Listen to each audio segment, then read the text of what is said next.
Bonjour à tous. Petite vidéo aujourd'hui pour partager avec vous une posture que j'ai pu apprendre ce week-end pendant ma formation avec l'Institut de Gasquet, qui est une posture anti-sciatique, donc qui va servir à beaucoup de monde. C'est une posture que tout le monde peut pratiquer, c'est indépendant de la souplesse ou de la forme de chacun. C'est une posture qui est également vivement conseillée pour les femmes enceintes qui peuvent avoir des sciatalgies, des douleurs qui ressemblent beaucoup à des douleurs sciatiques. Donc une douleur sciatique, c'est une douleur que vous pouvez sentir dans le bas du dos, qui peut irradier au niveau de la fesse, voire parfois aller jusqu'à la cuisse. C'est super contraignant au quotidien, pas agréable du tout. Donc on va voir ensemble une posture qui s'appelle la posture anti-sciatique de Gasquet.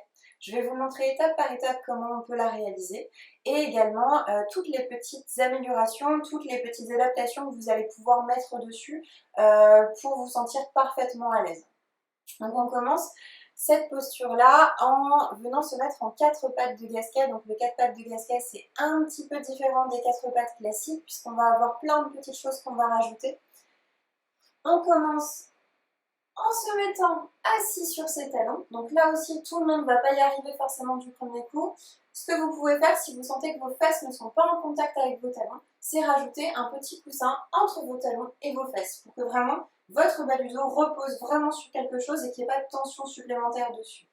Le petit plus de la méthode de Gasquet, ce qu'on essaie d'ajouter sur chaque posture, c'est ce qu'on appelle l'autograndissement. Donc l'autograndissement, c'est vouloir concrètement envoyer son corps dans 2 directions différentes. Je vais vraiment essayer d'ancrer mon bas du corps, mes ischions, donc les 2 petits os qui dépassent sous les fesses, de les ancrer dans le sol, et je vais venir chercher avec l'arrière de mon crâne, vous voyez ça fait déjà une grosse différence au niveau de la posture, je vais chercher avec l'arrière de mon crâne le plus haut possible en rentrant légèrement le menton. Rien qu'en faisant ça, vous pouvez sentir au niveau de vos muscles paravertébraux, au niveau du dos, au niveau de votre ceinture abdominale, qu'il y a déjà quelque chose qui se passe. On va venir se mettre dans ce qu'on appelle la posture de l'enfant pour passer ensuite aux 4 pattes. Pour la posture de l'enfant, on peut avoir les genoux serrés. Pour les femmes enceintes qui ont déjà un joli petit bidon, vous pouvez écarter les genoux puisqu'il faut laisser de la place justement pour le ventre. Et si vous vous sentez à l'aise avec les jambes écartées, bien sûr faites-le avec les jambes écartées. On va venir en avant en gardant si possible, enfin vraiment c'est conseillé plutôt, les fesses sur les talons, donc, ou votre coussin, n'hésitez pas à en mettre un, c'est pas moins efficace si on met un coussin. Plutôt que de venir simplement mettre ma tête dans le tapis, je vais essayer de garder cette histoire d'autograndissement, de garder cet étirement, et je vais essayer en me concentrant sur mon nombril, d'aller chercher le plus loin possible. C'est-à-dire je vais essayer de poser mon nombril le plus loin possible sur mes cuisses pour aller ensuite doucement poser mon front au sol. Donc c'est pas le sommet du crâne qu'on vient poser, c'est bien le front. Je viens chercher loin, je continue mon histoire d'autograndissement, je vais chercher loin. Une fois que j'ai posé mon front au sol, je viens gratter un tout petit peu plus avec les doigts pour gagner quelques centimètres supplémentaires. Pour passer dans mon 4 pattes, ce que je vais faire, c'est que je vais venir tirer sur mes mains. C'est mes mains qui viennent tirer, c'est pas mes fesses qui viennent pousser. Donc là, je viens tirer. J'essaie de ne pas creuser le dos, je corrige. Si je vois que mon dos est creusé, je le corrige légèrement en essayant de tirer mon coccyx vers le bas. Le mouvement, il part du coccyx et va le ventre qu'on vient rentrer. Je m'arrête en ayant les fesses légèrement en arrière de mes genoux. Donc, ce qui fait que vous voyez, vous avez les mains en avant de votre tête. Une fois que je suis dans mon 4 pattes, je vais justement venir ramener ma jambe droite, donc c'est un mouvement qui est unilatéral, donc on va le faire des 2 côtés. Je vais venir ramener mon genou droit devant mon genou gauche. Je viens ramener, hop, j'essaie de faire de la place à ce moment-là avec mes pieds. Évidemment, j'ai un spectateur supplémentaire.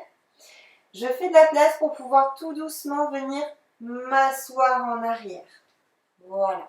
Une fois que je suis dans cette position, donc là aussi plein d'aménagements à faire si vous n'y arrivez pas d'office. Il faut que les 2 genoux reposent sur quelque chose. Donc là aussi, vous pouvez mettre une brique de yoga ou un coussin entre les 2 genoux pour qu'il n'y ait vraiment pas de vide, que les genoux ne reposent pas dans le vide.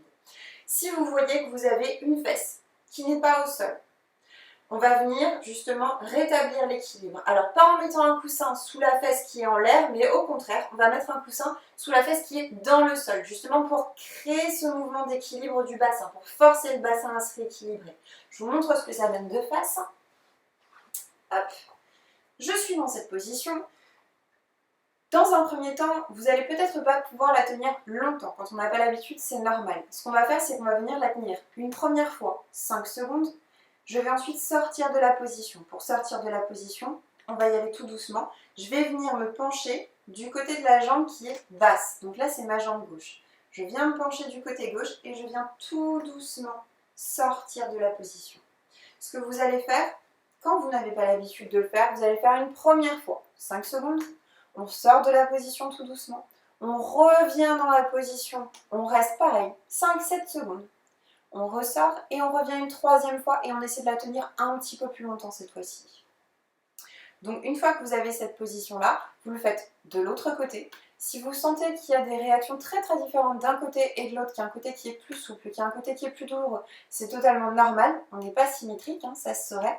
Donc n'hésitez pas à essayer d'identifier un petit peu les différences de sensations que vous avez des deux côtés et à justement travailler peut-être le côté sur lequel vous avez le plus de mal. Donc voilà pour la posture anti-sciatique. Je vous invite vraiment à l'essayer chez vous. Vous allez voir qu'en termes de sensations, c'est vraiment pas mal. Gardez en tête ce côté auto-grandissement qui va vraiment être très utile. Donc toujours d'aller chercher le plus haut possible avec l'arrière du crâne. Et ce qui vous indiquera que vous êtes dans la bonne position, que vous êtes bien dans cette position, c'est que la respiration va devenir abdominale. C'est-à-dire que naturellement, vous aurez tendance à gonfler un petit peu plus le ventre quand vous voudrez inspirer et à le laisser rentrer quand vous voudrez expirer. Donc voilà, n'hésitez pas à tester ça chez vous, n'hésitez pas à me dire si ça a marché, si ça n'a pas marché, et je vous souhaite une bonne séance.